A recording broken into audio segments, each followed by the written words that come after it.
पढ़ाई अगर बर्बाद की जाए तो मूर्ख बनाना आसान हो जाएगा। ग्लोबली अमेरिका में यहां वाले का एक दोस्त वहां पर राष्ट्रपति बना हुआ है, गए थे पिछली बार यहां वाले प्रचार करने। अब की बार ट्रंप सरकार, याद आ रहा है? ये वाला नारा यहां भी लगा था ना, कोई आदमी आया था ना, वो बेच रहे हैं भारत को, मैं चैन से कैसे सो जाऊं, वो लूट रहे हैं भारत को, खामोश मैं कैसे हो जाऊं, हां मैंने कसम उठाई है मैं देश नहीं बिकने दूंगा, सौगंध मुझे इस मिट्टी की मैं देश नहीं झुकने दूंगा। अब यहां के जितने लोग थे, अरे भाई 56 इंच वाला पहली बार आया है, और सब धक्का धक वोट दे गए। उसके बाद पहले बैंक बेच दिया, रेल बेच दिया, एरोप्लेन बेच दिया, कहा था हवाई चप्पल वाले को हवाई जहाज मुड़ाएंगे, हवाई जहाज भी बेच दिया, और नीचे देखा तो हवाई चप्पल भी गायब। अनपढ़ आदमी हो, अगर राजा पढ़ा लिखा होता है तो शिक्षा मुफ्त करता है, और राजा अगर पढ़ा लिखा न हो फिर भी शिक्षा की अहमियत को जानता हो तो कलम और किताब पर 18% जीएसटी टैक्स लगा देता है, नई शिक्षा नीति ला करके पूरी शिक्षा को बेच देता है, क्लोजर मर्जर की पॉलिसी के तहत स्कूल कॉलेज बंद करवा देता है, और अगर जेब में पैसा है तो प्राइवेट स्कूल में पढ़ने जाओ।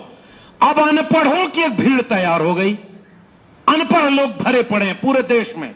चौराहे पर जाइए, अनपढ़ आदमी घुमा रहा है। क्या हुआ भाई, चीन के बारे में कुछ जानते हो? कहा कि नहीं, पाकिस्तान में तो हाहाकार मच गया है। उसको जो फेक न्यूज आ रही है, उसके बाद उसको सच्चा हक नहीं पता कि उसके गांव में भी हाहाकार मच गया, उसके घर में किसी को रोजगार नहीं मिल रहा, उसके भाई बहन को और शिक्षा नहीं मिल रही। पॉकेट मार जब आता है तो पहले उधर दिखाता है, हो देखा कौवा उड़ जाता है, अब पीछे से पॉकेट मार लेता है।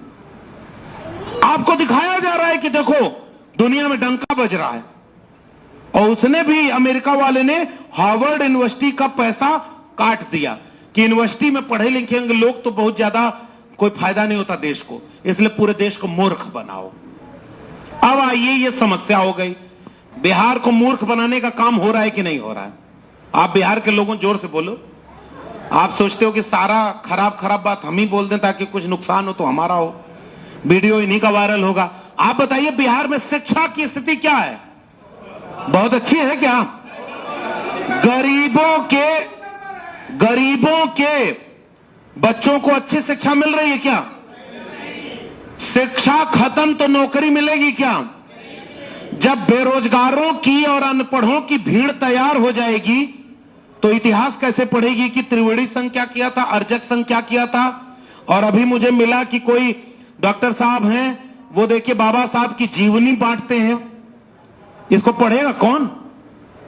अनपढ़ लोगों की भीड़ तैयार हो गई, शिक्षा बर्बाद हो गई, रोजगार बचा नहीं है। और जब शिक्षा और रोजगार दोनों बर्बाद, तो धर्म के एक नाम पर लड़ाई लड़वाना आसान हो गया कि कठिन हो गया? बताइएगा, जोर से बोलिए।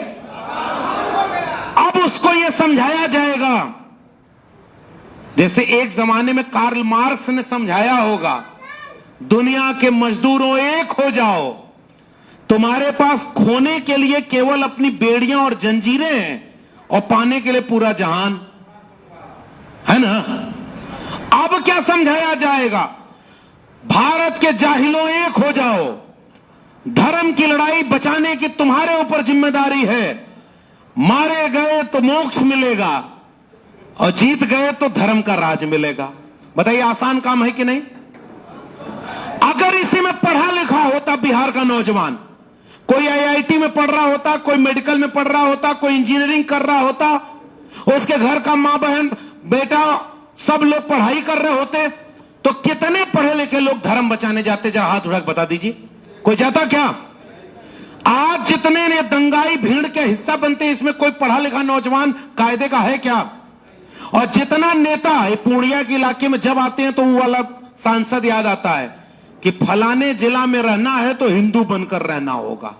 यात्रा निकाल रहा था वो त्रिशूल लेकर के, यहां का बेगूसराय के आसपास का है, नाम लेने की जरूरत का है, उसका नाम ऐसा क्या है कि उसका नाम यहां लिया जाए? यहां तो फूले अम्बेडकर मंडल का ही नाम लिया जाएगा। एक आदमी से झगड़ा नहीं है भाई, वो आदमी हट जाएगा दूसरा त्रिशूल लेके घूमने लगेगा, उस विचारधारा से झगड़ा है। और किसके लिए त्रिशूल लेके घूम रहा था? हमारे लोगों का हक मारने के लिए घूम रहा था। इसलिए धर्म के नाम पर यह जो हो रहा है, इसको बचाना भी बिहार की जिम्मेदारी है।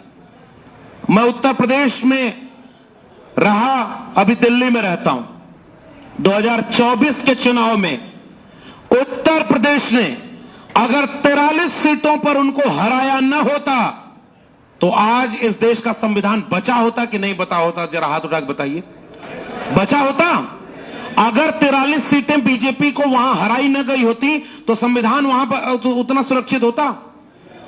भाई उसके बाद आपके यहां का एक आदमी एक बैसाखी दिया हुआ है और एक दक्षिण भारत का आदमी, दोनों के ऊपर मुकदमा था, दोनों को करोड़ों रुपया मिला।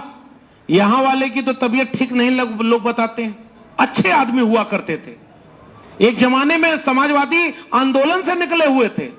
और सोचिए समाजवादी लोग कहां जाकर के क्या हो रहे हैं, और सोचिए ये कितना बड़ा इस देश के साथ अन्याय हो रहा है, क्योंकि अब वो कमजोर हो गए और दोनों लोगों ने उनको बैसाखी दी है।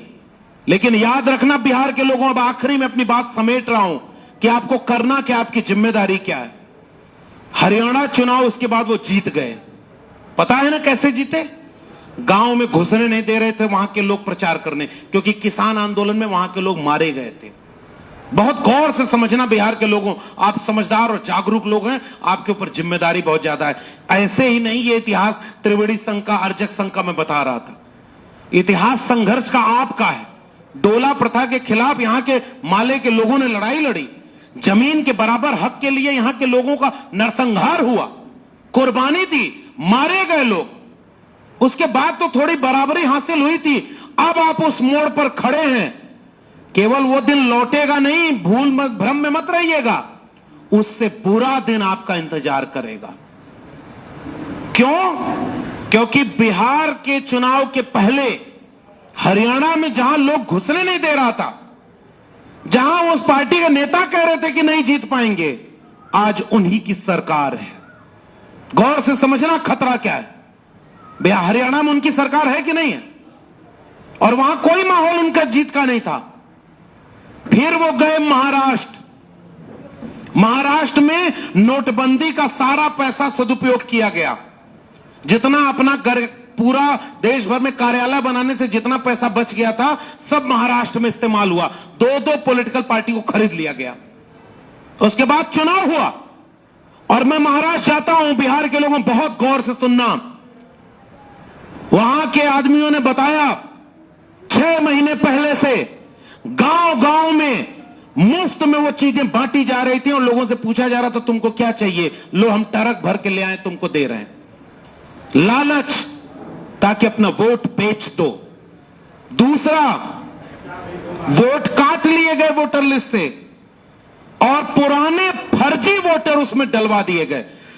चुनाव आयोग के सामने आजाद भारत में पहली बार पूरा महाराष्ट्र का विपक्षी दल खड़ा होकर के बोलता है कि जितने वहां जनसंख्या नहीं है उससे ज्यादा वहां पर वोटर हो गए। कुछ हुआ इस देश में? लोकतंत्र बचा है क्या? चुनाव आयोग बचा होता तो संभव है क्या? मान लीजिए गांव में 100 लोग हैं, उसमें बच्चे भी होंगे, 18 साल से कम उम्र के लोग हैं, तो जितने 18 साल से कम उम्र है वो सब भी वोटर हैं, और कुछ लोग मर गए वो वोटर हैं। पहले के जमाने में एगो चुटकुला वाला सीन आता है, यूट्यूब पर बड़ा वायरल होता है। एक आदमी आया जिस दिन वोटिंग हो रही थी और वोट डालने गया, और जब वो स्याही लग रही थी तो कर्मचारी से पूछा कि जरा इसमें देखिएगा सुनीता देवी आई थी क्या वोट डालने? तो वो देख करके बोला हाँ आई तो थी, वोट डाल के चली गई। वो आदमी लगा जोर जोर से रोने। वो कर्मचारी पूछा क्या हुआ, क्यों रो रहे हैं? कही कि उसको मरे 15 साल हो गया, हर बार आती है चुपचाप वोट डाल के चली जाती है, मिल भी नहीं पाता हूं मैं। इससे क्या समझ में आता है? इस कहानी से हमें क्या शिक्षा मिलती है? कैसे वोटिंग हो रही? अरे ये बिहार के लोग हैं, ये तो वो सामंती जगह देखे हुए हैं कि गांव की सड़क पर 2 आदमी लाठी लेकर बैठ जाता था और कोई गरीब कमजोर दलित पिछड़ा वोट नहीं डालने पाता था। सत्यदेव जी बैठे हुए हैं और ये संघर्ष करने वाले नेता हैं। पूछिएगा जरा अपने पुराने गांव में, और हमारे यूपी में भी ये होता था। ये लोकतंत्र तो यहां के समाजवादी अंबेडकरवादी लोगों ने लड़ करके लिया, तब जाके आपको वोट का बराबर का अधिकार वो मिला जो बाबा साहब दे करके गए थे। 1990 के पहले सब लोग बराबरी से वोट नहीं डाल पाते थे। इस किताब में एक चैप्टर पढ़ूंगा मैं, इतनी दूर से इतनी मेहनत से आप आए हैं तो कुछ चीजें तो सुन करके जाइए और जरा इस चैप्टर को सुनिएगा।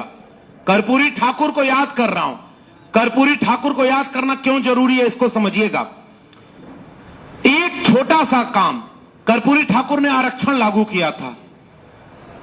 एक नाई का बेटा, पिछड़ी जाति का बेटा, बर्दाश्त तो नहीं हुआ और गाली दी गई। आरक्षण कहां से आई? कर्पूरिया की मां, और उसके आगे मैं बोल भी नहीं सकता। एमए बीए पास करेंगे, कर्पूरिया को बांस करेंगे।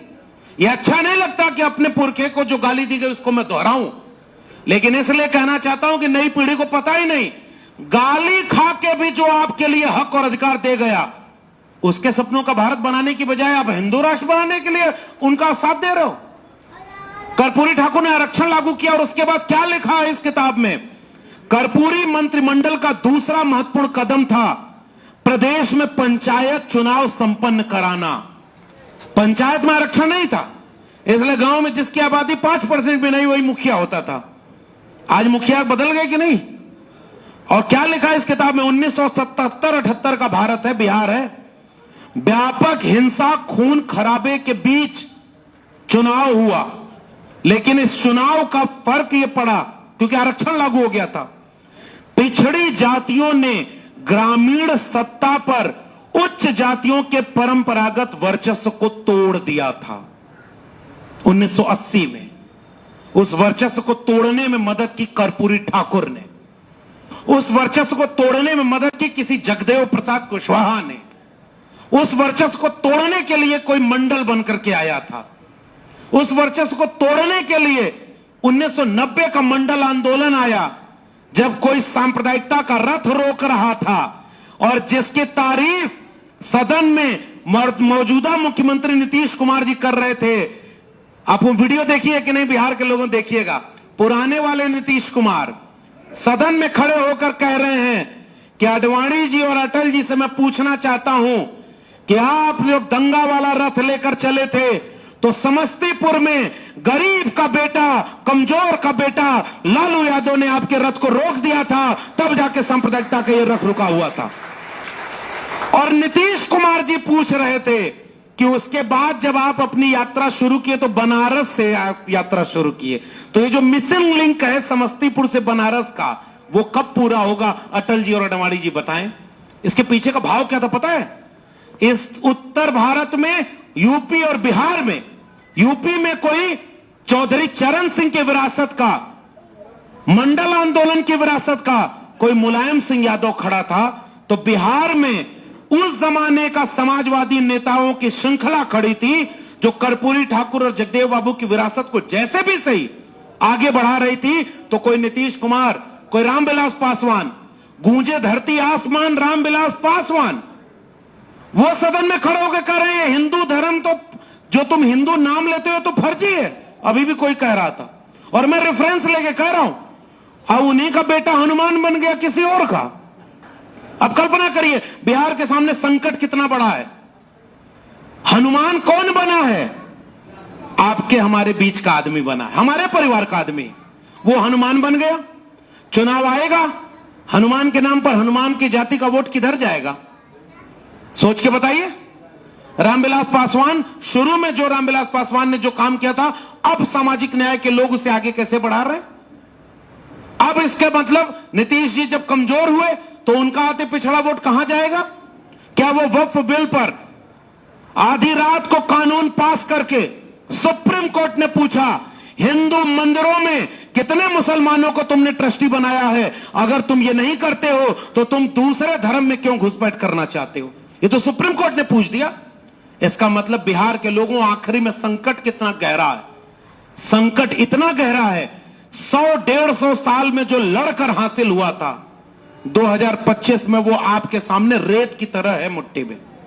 अगर मुट्ठी बंद कर लिया तो रेत बच जाएगी, और अगर मुट्ठी खुली है तो आपका सारा संघर्ष खत्म होने वाला है। और मैं इतना बिहार में इसलिए घूम रहा हूं क्योंकि मेरा स्वार्थ यूपी बचाने का ज्यादा है।